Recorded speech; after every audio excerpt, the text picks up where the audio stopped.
The shovel struck the semi-frozen earth with a dull metallic ring that echoed across the empty plains of the Dakota Territory. It was November 14th, 1888. The wind was already carrying the sharp, iron scent of a winter that the old-timers predicted would be a widowmaker. Elara Vance wiped a smear of clay from her forehead, leaving a streak of gray across her pale skin. She stood waist-deep in a rectangular pit, 6 feet wide and 12 feet long. Her hands, wrapped in strips of old flannel, were raw and bleeding, but she didn't stop. She couldn't. Her husband Arthur had been in the ground for only 3 months, taken by a fever that swept through the settlement, taking their savings with him. "Mama!" 7-year-old Leo stood at the edge of the pit, his small frame shivering despite the wool coat that was 2 sizes too big for him. He held a bucket of excavated soil, his knuckles white. "Mr. Thorne is coming!" Elara tightened her grip on the shovel. Silas Thorne, the town's wealthiest cattleman, a man who believed land was for grazing and women were for sowing. He pulled his black stallion to a halt at the edge of Elara's property, looking down into the pit with a mixture of amusement and pity. "Digging a grave for the horse, Elara?" Silas called out, his voice booming over the wind. "Or just planning to bury yourself before the snow hits?" Elara looked up, squinting against the pale sun. "I'm building a garden, Mr. Thorne." Silas laughed, a harsh, barking sound. He turned in his saddle to look at the 2 ranch hands riding with him. "Did you hear that, boys? A garden, in November, in Dakota." He looked back at her, his smile fading into a sneer. "Woman, the frost line is 3 feet deep. Nothing grows here until May. You're digging a hole to freeze in. Take your boy. Go back east to your kin. This land doesn't suffer fools." "The earth stays 50 degrees if you go deep enough," Elara said, her voice quiet but steady. "The frost only kills what it can reach." Silas shook his head, spitting a stream of tobacco juice into the snow near Leo's boots. "Suit yourself. But when you're starving in January, don't come begging at my gate. I feed cattle, not crazy widows." He rode off, the thud of hooves fading into the distance. Leo looked at his mother, his eyes wide with fear. "Is he right, Mama? Will we freeze?" Elara climbed out of the pit, her muscles screaming in protest. She knelt in front of her son and took his cold hands in hers. "No, Leo. He builds walls to keep the cold out. We're going to use the earth to keep the heat in. But we have work to do. The ground is hardening." They worked until the moon rose, a silver coin in a bruised sky. The work was brutal. This wasn't just digging. It was a war against geology. Elara was building a Walipini, an underground greenhouse she had seen in an old, tattered journal her grandfather had brought back from the high Andes Mountains decades ago. The principle was simple physics, though to the town of Oakhaven it looked like witchcraft. By digging 6 feet down, she would tap into the Earth's thermal mass. The planet itself would be her heater. But the angle had to be perfect. The south-facing wall had to be sloped at exactly 45 degrees to capture the low winter sun, while the north wall had to be built up with berms of earth to deflect the killing winds. For 2 weeks, Elara and Leo moved tons of earth. They had no mules. Arthur had sold them to pay the doctor. They had only a wheelbarrow with a wobbling wheel and their own desperation. Elara's back ached with a constant throbbing fire. Her hands became claws, permanently curled to the shape of the shovel handle. By early December, the pit was finished. It looked like an open wound in the prairie. The neighbors drove their wagons past on the road, pointing and whispering. The widow's folly, they called it. Vance's pit. They didn't see the geometry. They didn't see the carefully leveled floor, or the drainage trench filled with river stones Leo had collected one by one. They only saw a woman digging a hole while the rest of the world built walls up. But Elara knew something they didn't. She knew that wind chill could strip the heat from a log cabin in an hour. But down here, 6 feet under the prairie grass, the air was still. Now came the hardest part. The roof. She had no money for glass. Real glazing was a luxury for the rich in St. Louis, not for a widow in the territories. She had $12 left in a tin coffee can under the floorboards. She needed a transparent roof that could hold the weight of snow, or everything they had dug would become their tomb. Glass was a dream. At 20 cents a pane, Elara calculated she would need $40 to cover the 12-foot expanse. She had $12.40. But she remembered something her grandfather had written in the margins of his journal. When the high mountain sun is too fierce, the locals use oil to tame the light.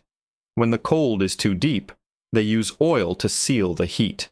She hitched the old wagon to their only remaining cow, Bessie, a humiliating sight that drew jeers from the children playing near the schoolhouse, and rode into town. At the mercantile, Mr. Henderson leaned over the counter, eyeing her list. 20 yards of heavy cotton muslin, he read, raising a bushy gray eyebrow. 5 gallons of raw linseed oil, 2 pounds of beeswax, and a gallon of turpentine. He looked up, cleaning his spectacles. Planning to paint a masterpiece, Elara? Or building a sail for a ship that doesn't exist? I'm building a roof, Mr. Henderson, she replied, counting out her coins. They made a small, pathetic clinking sound on the wood. Cotton won't hold snow, Elara, Henderson said, his voice dropping to a whisper so the other customers wouldn't hear. It'll rot in a week. Save your money. Buy flour. Buy coal. Coal burns once and is gone, Elara said, sliding the coins forward. This roof will harvest the sun. Back at the pit, the work shifted from brute force to chemistry. Elara set a large iron cauldron over an open fire. She mixed the linseed oil, the beeswax, and the turpentine. The smell was pungent and sharp, biting the back of the throat. Leo watched, mesmerized, as the mixture bubbled into a golden amber syrup. They built the frames from willow branches gathered from the frozen creek bed. Willow was poor man's timber, flexible and free. Elara bent the green wood into arches, lashing them together with twine. Then came the fabric. They stretched the heavy cotton over the frames until it was tight as a drum skin. Paint it, Leo, she instructed. Soak it until it drinks no more.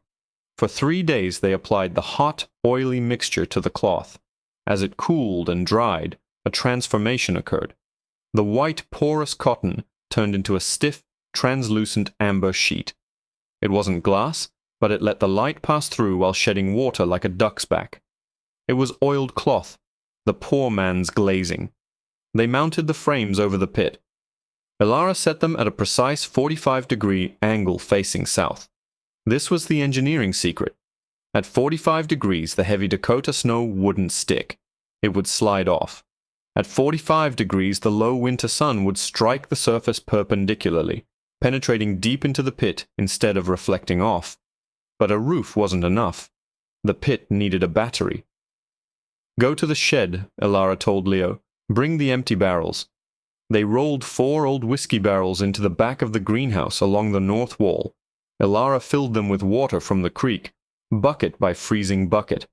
Then she did something that made Silas Thorne, watching from the ridge with his binoculars, shake his head in disbelief. She mixed soot from their stove with pig fat and painted the barrels pitch black.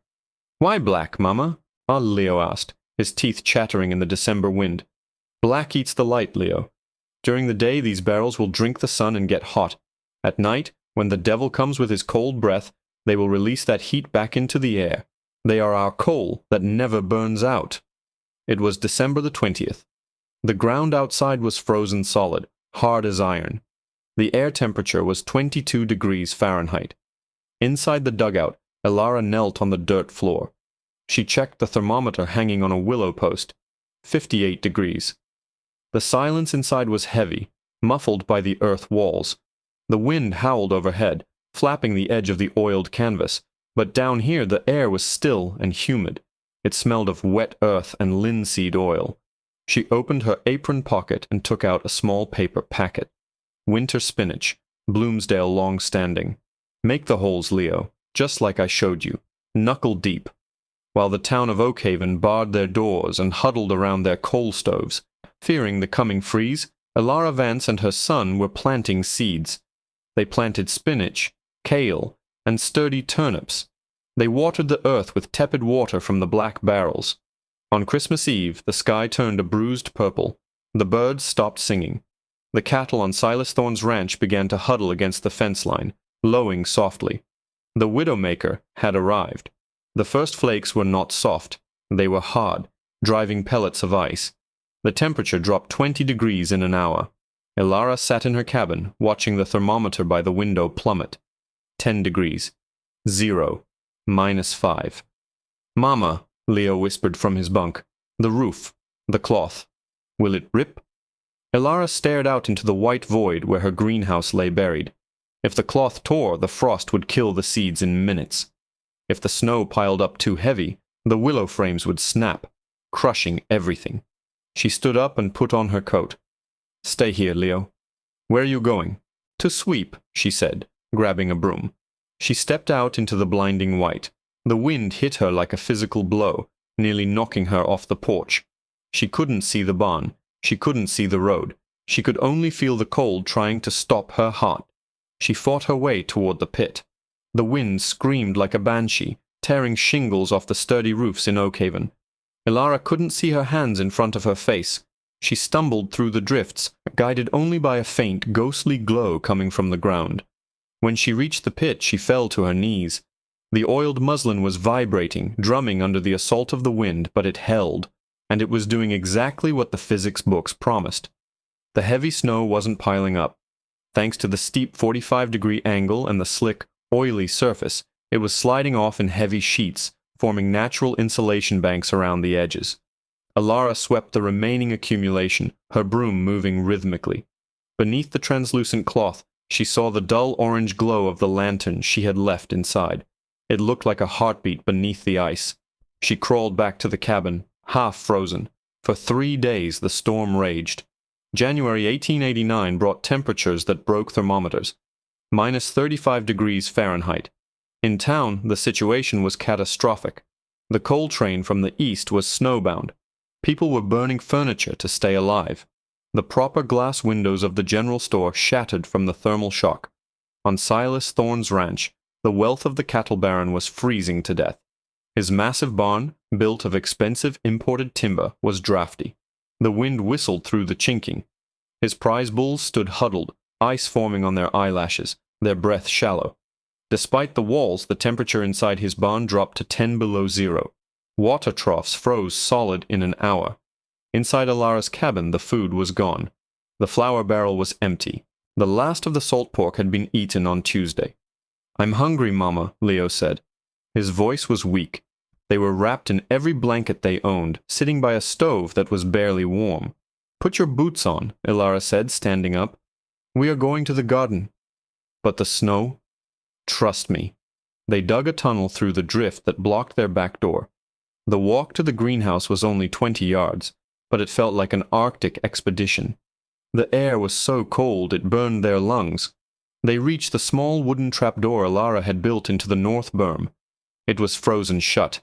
Elara hammered at the latch with a rock, sobbing with frustration, until the ice finally shattered. She lifted the door. A puff of air rushed out. It wasn't cold. It was steamy. They climbed down the ladder, pulling the trapdoor shut behind them. The silence was instant. The screaming wind was gone, replaced by a heavy, damp quiet. Elara lit the lantern. Leo gasped. 52 degrees. The black barrels filled with water radiated heat against their backs like a warm stone wall. The earth floor was soft, but it was the smell that made them dizzy. The smell of wet soil, crushed leaves, and life. And there, in the dim light filtering through the snow-covered muslin, was a sea of green. The spinach was vibrant, its leaves thick and crinkled, thriving in the cool temperatures. The kale stood tall. The turnips were pushing their purple shoulders out of the dirt. It's summer down here," Leo whispered, unbuttoning his coat. "No," Elara said, tears freezing on her cheeks and then melting in the warm air. "It's physics." They sat on the dirt floor and ate raw spinach. It was sweet, crisp, and cold, sugar concentrated by the frost outside. It was the best meal of their lives. They stayed there for hours, absorbing the heat the earth had saved for them, while above their heads the world was dying. 2 days later, the wind died down. The sun came out, blindingly bright on the white prairie. Elara was in the greenhouse, harvesting a basket of greens, when she heard a sound above. Not the wind. A heavy, rhythmic thumping. Someone was pounding on the trapdoor. She climbed the ladder and pushed the door open. Silas Thorne stood there. The arrogant cattleman was gone. The man standing in the snow was broken. His face was gray, his lips cracked. He held his expensive Stetson hat in his hands, crushing the brim. Behind him, on a sled pulled by a shivering horse, sat his wife and young daughter. They looked half frozen. Silas looked down into the hole. He saw the green leaves. He felt the wave of warm, humid air rising from the pit, a breath of life from the grave he had mocked. He tried to speak, but his voice cracked. He swallowed hard and tried again. "Elara," he rasped. "My house. The coal is gone. The pipes burst. My little girl. She's—" He looked at the lush spinach in her basket, then back at her eyes. The sneer was gone, replaced by a desperate, hungry humility. "We have nowhere warm," he whispered. "We have nothing to eat." Elara looked at the man who had told her she was digging her own grave. She looked at his freezing child. She looked at her widow's Folly, that was now the only sanctuary in the county. Elara didn't smile. She didn't remind him of his insults or his spit in the snow. She simply stepped aside and gestured to the ladder. "Bring them down, Silas. The earth has room." They lowered his daughter, wrapped in useless expensive furs, into the humid warmth of the pit. As the little girl hit the bottom, she gasped, the warm air filling her lungs. The color began to return to her cheeks almost instantly. Silas followed. When he stood at the bottom, surrounded by vibrant kale and the smell of damp soil, he wept openly. He touched the black barrels, feeling the heat radiating from them, heat captured from the sun he had ignored. "I called it a grave," he choked out, looking at Elara. "I told everyone you were digging a grave." "It is a grave, Silas," Elara said softly, handing him a raw turnip. "It's a grave for winter. Up there is death. Down here is life." News traveled, even in the deep snow. If Silas Thorne was hiding in the widow's pit, then the widow's pit was the place to be. Over the next week, 3 more families fought their way through the drifts. The blacksmith, the school teacher. The greenhouse became an ark. At night, 12 people slept on the dirt floor between the rows of spinach. Their body heat, combined with the thermal mass of the earth and the black barrels, pushed the temperature to a balmy 60 degrees. They ate fresh greens, rich in vitamins that fought off the scurvy beginning to plague the town. They told stories. And for the first time in the history of Oakhaven, the cattle baron sat on the dirt next to the penniless widow and listened to her explain the laws of thermodynamics. The thaw came in March. The snow melted, revealing the battered landscape. Roofs had collapsed. Cattle lay dead in the fields. But the oiled muslin roof of the dugout held firm to the last day. When the town emerged, they were changed. They didn't look at Elara Vance with pity anymore. They looked at her with awe. Silas Thorne rebuilt his barn, but this time he didn't build it up. He hired Elara as a consultant. He paid her with 10 head of healthy cattle and enough gold to send Leo to school in Chicago. They dug the new barn 6 feet down, banked with earth facing south. 70 years later, in 1958, a government surveyor came to Oakhaven. He was documenting rural architecture. He stopped his car at the edge of an old farmstead. An elderly man was working in a garden. It was Leo Vance, now 87 years old, his hands weathered like old oak roots. "Excuse me," the surveyor said, pointing to a strange sunken structure with a glass roof that glowed in the afternoon sun. "I've never seen a greenhouse like that. It looks ancient. Does it still work?" Leo smiled, a smile that mirrored his mother's. He walked over to the trap door.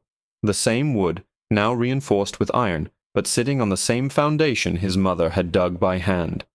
"Son," Leo said, "this pit fed this town when the trains stopped running. It saved the rich and the poor alike." He opened the door. A puff of warm, humid air rushed out, smelling of wet earth and memory. "My mother built this with a shovel and $12, Leo said, looking down into the green abyss. "They said she was crazy. They laughed at her dirt and her oil." He looked at the surveyor, his eyes sharp and bright. But in the winter of '89, the only thing growing in Dakota was her stubbornness.